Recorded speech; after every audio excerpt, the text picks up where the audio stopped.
최근 미국의 한 군사 방송에서 만든 한국 관련 영상이 화제입니다. 이 영상은 왜 한국을 포함한 서방이 약해 보이는 북한을 가볍게 제거할 수 없는 것인지 그 이유를 조목조목 짚고 있는데요. 의외로 단단한 방어를 구축하고 있는 북한에 대해 미국 시청자들은 뜻밖이라는 반응이 많았습니다. 사실상 제2차 한국전쟁을 가정하고 시나리오를 짜고 있는 이 방송은 한국에게도 많은 교훈을 주는데요. 이 영상의 내용을 가만히 되새겨보면 한국이 북한의 위협에 대비해서 어떤 노력을 해왔으며 앞으로는 어떻게 행동해야 할지 알 수 있습니다.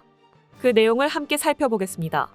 The Korean War never ended. No treaty has ever been signed, and the ongoing armistice of 1953 holds only a tenuous peace. And finding a lasting peace might just be the toughest nut to crack in all of international relations, because too many interests intersect on an all too heavily armed peninsula.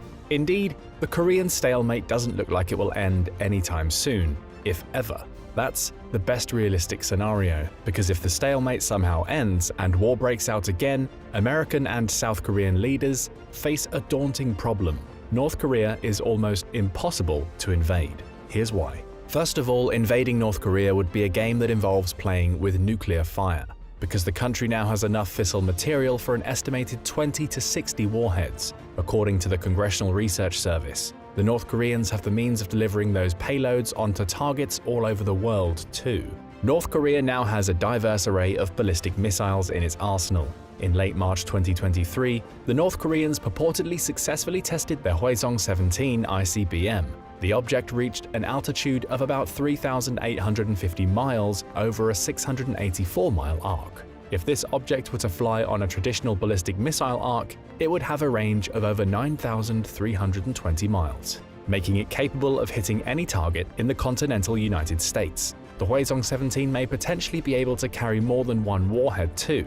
North Korea also has the 6,460-mile Hwasong-14 and 877-mile Hwasong-15, giving it the ability to reach most targets in the United States, even if the Hwasong-17 doesn't work. It is still controversial. And there lies the first problem in invading North Korea. In the past, strategic retaliation by the North Koreans would have been impossible. Now they can deliver at least several city-busting nuclear warheads with yields of up to 140 kilotons, which are 7 times more powerful than the atomic bombs dropped on Japan at the end of World War II. Any invasion of North Korea would now almost certainly prompt a nuclear response from the Kim regime. It could be directed at the American homeland, against bases in Japan or Guam or elsewhere. With nuclear deterrence now in place, an invasion of North Korea is pretty much out of the question. However, even without nuclear weapons, North Korea possesses another form of deterrence. The country has about 6,000 conventional artillery systems aimed directly at Seoul, the South Korean capital. Should the North Koreans choose to unleash a full-scale bombardment on Seoul, the RAND Corporation estimates that 200,000 people could die in the first hour alone. An invasion of North Korea would need to rapidly neutralize these artillery systems at targets all along the border to prevent civilian casualties the likes of which the modern world has never seen. Although American and South Korean intelligence undoubtedly knows where some of these systems are positioned, it's impossible to take all of them out in time to prevent significant loss of civilian life. North Korea has another ace up its sleeve when it comes to making invasion impossible: its alliance with the Chinese Communist Party. The North Korean regime depends on China's support for its continued existence. It is through trade with China that North Korea can get around the otherwise crippling economic sanctions imposed on the so-called Hermit Kingdom by the rest of the world. Without Chinese imports, North Korea would quickly descend into anarchy, as it would lack food, energy, and other essentials. However, the relationship between the two countries hasn't always been on the best of terms. Even so, the North has significant leverage over China, despite its economic disadvantage. China is not always enamored with the North Korean regime, but it needs the Kims to stay in power for 2 reasons. First, North Korea is one of China's only allies on the Pacific Basin. Eastward, from Japan to Indonesia, is a string of American allies or nations friendly to the United States. Geopolitical observers call this area the First Island Chain. This string of islands effectively cuts China off from the Pacific and Indian Oceans and threatens Chinese shipping. Having North Korea as a projection onto the sea helps China to prevent complete encirclement and to keep American or American-aligned military forces off its land border. The possibility of American soldiers being stationed on that land border was the reason China intervened in the Korean War in the first place. The second reason that China has a keen interest in keeping the Kims in power is because if North Korea were to become destabilized, it would be dealing with millions of refugees flooding its border and causing chaos in the Chinese homeland. These are two unacceptable scenarios for Beijing, and as a result, any invasion scenario that involves North Korea will almost certainly see China get involved, just like it did in the Korean War. For all these reasons, the Kim regime rightly feels secure in its power over its hermit kingdom.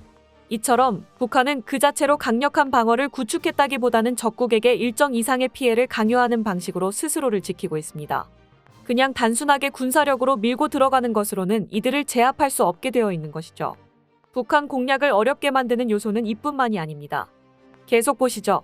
The costs of mounting an invasion are simply too high in any realistic scenario. But what if, in a hypothetical scenario, it was necessary for the United States to lead another international coalition in a war on the Korean Peninsula?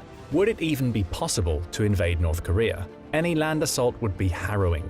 To mount a northward offensive, Allied forces would first need to pass through the Demilitarized Zone, or DMZ, at the border, the only available land route to invade the country. The Korean DMZ is the most heavily fortified piece of land in the world.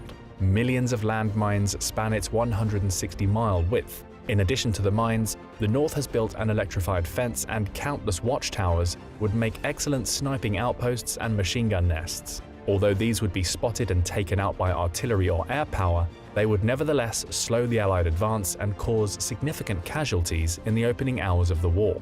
And then there are North Korean assets that aren't as easy to deal with. Intelligence has estimated that there are at least 800 fortified bunkers near the DMZ, with each one capable of sheltering between 1,500 and 2,000 soldiers. These would serve as excellent rallying points, and although they too would eventually be destroyed, doing so would take a long time and would give the North Koreans room to create more casualties and chaos. North Korea also has a large army, one of the largest armies in the world at about 1.2 million personnel as of 2020, and about 70% of its army is within 50 miles of the DMZ.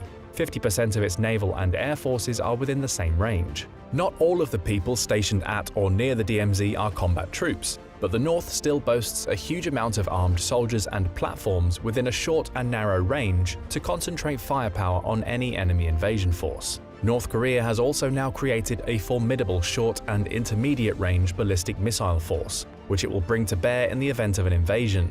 Several of its missiles can reach ranges between 930 and 2,795 miles. Even if the North Koreans decide to use only conventional payloads, these missiles can do serious damage to American bases in the region from Japan all the way to Guam.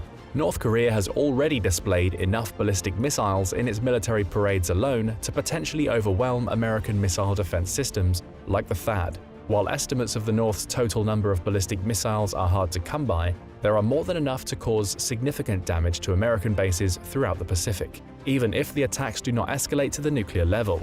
These ballistic missiles would not only potentially wreak havoc on American and Allied forces on the Korean Peninsula, but threaten their supply lines coming from Japan and elsewhere. 이처럼 북한은 DMZ를 사실상 넘는 것이 불가능할 정도로 요새화시켜서 육로를 끊어놓았습니다. 그리고 어쩔 수 없이 바다를 통해 상륙하는 병력은 미사일로 견제하는 전략을 취하고 있죠. 미사일 전력이라면 한국도 결코 지지 않지만 미사일은 요격이 극히 어려운 비대칭 전력인데다 한국과의 거리도 너무 가까운 탓에 미국에서는 이들의 미사일에 거의 공포증을 느끼고 있습니다. Bypassing the hellish DMZ and attempting an amphibious and airborne assault behind it would theoretically be an option, especially because the United States Navy, assisted by the South Koreans, would quickly establish sea and air supremacy. If there is one saving grace in a war scenario with North Korea, it is that the North's air force is weak. Many of its planes are 1950s-era fighters like the MiG-17, 19, and 21. North Korea even still uses a hefty amount of propeller-driven planes. The best fighters in its fleet are the third-generation MiG-23 and fourth-generation MiG-29 and Su-25, but North Korea probably only has a couple of dozen of these in working order. Because of the technology gap, North Korea's air force would be overwhelmed, and it would only be a matter of time before the American, South Korean, and Allied air forces established air superiority. However, what the North Koreans lack in quality, they make up for in quantity. The North Koreans have hundreds of planes and only need to patrol a limited airspace. These planes could harass and delay the invasion, increasing the costs even as the North Korean Air Force inevitably gets decimated in the process upon encountering hostile aircraft and modern air defense systems. However, North Korea's aircraft would not be the only threat to Allied planes. North Korea has been testing surface-to-air missiles as fervently as it has tested ballistic missiles. First, there is the KN-06, a medium-range system similar to Russia's S-300. A longer-range system closer to Russia's S-400 was also tested in September 2021. These systems and North Korea's liberal amount of anti-aircraft artillery units would create significant casualties even against modern aircraft.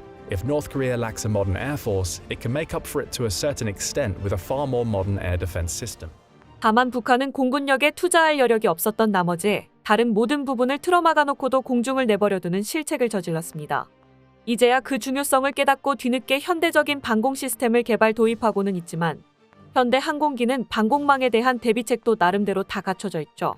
한국의 육군 전력은 전 세계를 기준으로 놓고 보더라도 가공할 수준이지만 최근 들어 KF-21 등 공군 전력 확보에 한국이 열과 성을 쏟고 있는 것은 바로 이러한 북한의 약점 때문입니다. 현대전에서 제공권을 장악한다는 것은 곧 전장을 휘어잡는다는 것. 한국이 투자하고 있는 킬체인과 KF-21을 비롯한 뛰어난 공군력이 작동해서 북한의 비대칭 전력들을 조기에 제압하고 나면 그 뒤로는 한국의 본대라고 할 수 있는 막강한 육군이 밀고 들어가 순식간에 북한을 점령할 것입니다. 최근에 한국이 확보하기 위해 힘쓰고 있는 무기 분야들은 이런 전문가들의 예측과 시뮬레이션을 기반으로 하는 것입니다. 그리고 한국은 그에 발맞춰 세계 어느 나라 못지않게 빠른 속도로 무기 기술을 발전시키고 또 엄청난 양으로 생산하고 있죠. 앞으로도 한국이 그 어느 나라도 넘볼 수 없는 전력을 손에 넣어서 동아시아의 평화의 쐐기가 될 수 있으면 좋겠습니다. 끝까지 시청해주셔서 감사합니다. 도움이 되셨다면 좋아요를, 다른 이야기도 궁금하시면 구독을 눌러주세요.